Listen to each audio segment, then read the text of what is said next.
So before we start, I do recommend you to weight the tapioca flour used in this recipe. The reason behind it is that the tapioca flour is a very thin powder, and sometimes because of the conditions in your kitchen, you're not gonna be getting the 10 fluid ounces that I recommend. If you absolutely don't have a scale around, you can just pack very tightly the tapioca flour inside of the cup measure and you should be fine. I'm very happy to share this recipe with you guys, but remember, this recipe do manipulate hot liquids over the stove such as milk and oil, so be aware of your surroundings all times and do not get distracted. Do not overlook any details, and remember that you're making this recipe at your own risk. Okay?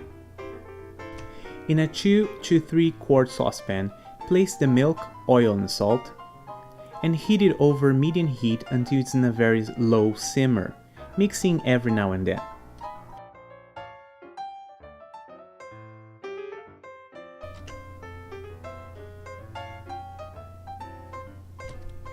Watch it closely. When the mixture foams up, remove it from heat immediately and add the tapioca flour, and stir constantly until it's mixed into a rubbery dough.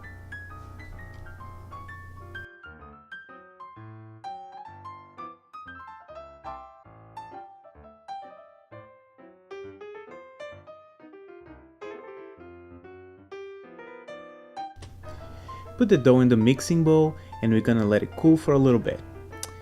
It usually takes 3 to 4 minutes to get warm to touch, but depending on the conditions in your kitchen, if it's too hot, I do recommend you to cut in small pieces so it cools faster. A good trick to know if the temperature is right is to touch the dough with the tips of your fingers. If you can hold your finger in the dough for 5 to 6 seconds, it's good. While the dough is sitting, we're gonna beat the eggs with a whisk or a fork in a separate bowl. And the eggs are actually the reason that we wait for the dough to cool down a little bit. Because if you try to put the eggs on the dough while it's very hot, the egg's gonna harden, make it impossible to mix it properly inside of the dough.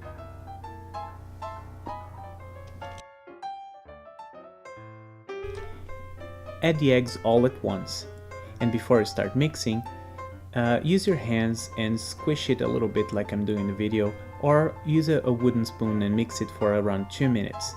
That's gonna make sure that the eggs have full contact with the dough, and it's gonna help breaking it down a little bit more so it's easier to incorporate the eggs inside of the thick dough. And then you have to beat it on medium to high speed until fully incorporated. Do not panic. This is the point of the recipe that most people think that they failure the recipe, throw everything out, and because it's very lumpy and doesn't seem to be mixing well. But give it 2 to 3 minutes and you're gonna see that this recipe actually becomes very creamy. In the video, I try to show you all the 4 stages of this recipe, and you can see that the dough is actually absorbing the liquids as I'm beating, and it's becoming creamier and creamier, and the right consistency is this one. When it's fully creamy, it's not liquid, but it's very elastic, and it's not holding its shape, but have a very elastic consistency. Add the cheese all together within the mix and mix it until fully incorporated.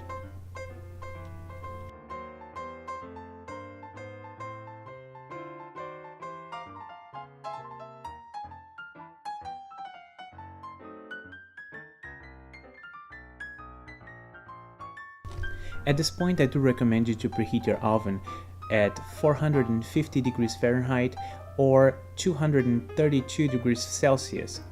And right after your mix is done, place the dough inside of the freezer until the oven is preheated. After 10 to 15 minutes, you're ready to scoot the batter onto a lightly greased baking sheet.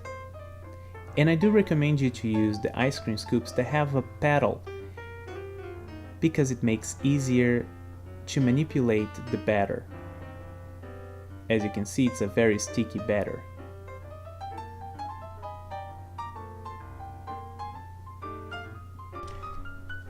And of course, if you want them to be perfectly round, you can grease your hands with the same oil that you're using for the recipe and shape them into perfect balls.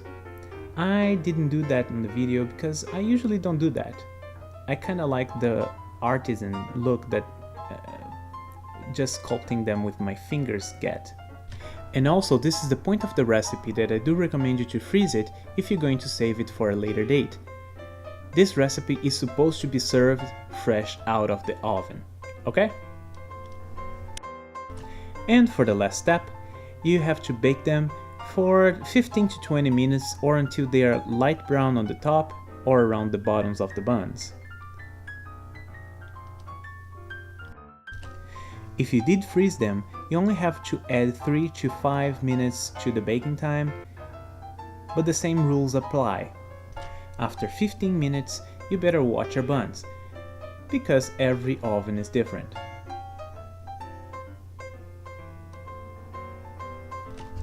And we're done! You made delicious Brazilian cheese bread! And yes, this recipe is gluten-free, and I do recommend eating with some good Brazilian coffee or Italian coffee, don't have it, sharing with some friends over good conversation. That's how we do it in Brazil. Let me know what you think about my recipe, and if you're sharing some pictures, please use the hashtag #AffordableKitchen so I can find the pictures and, I can comment on them, because I try to do that to everybody that actually share pictures of my recipes.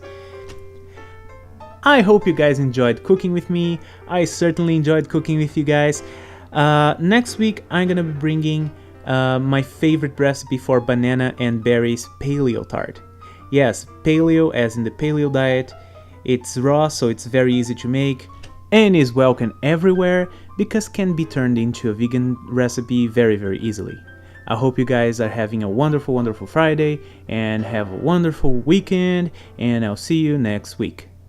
Bye!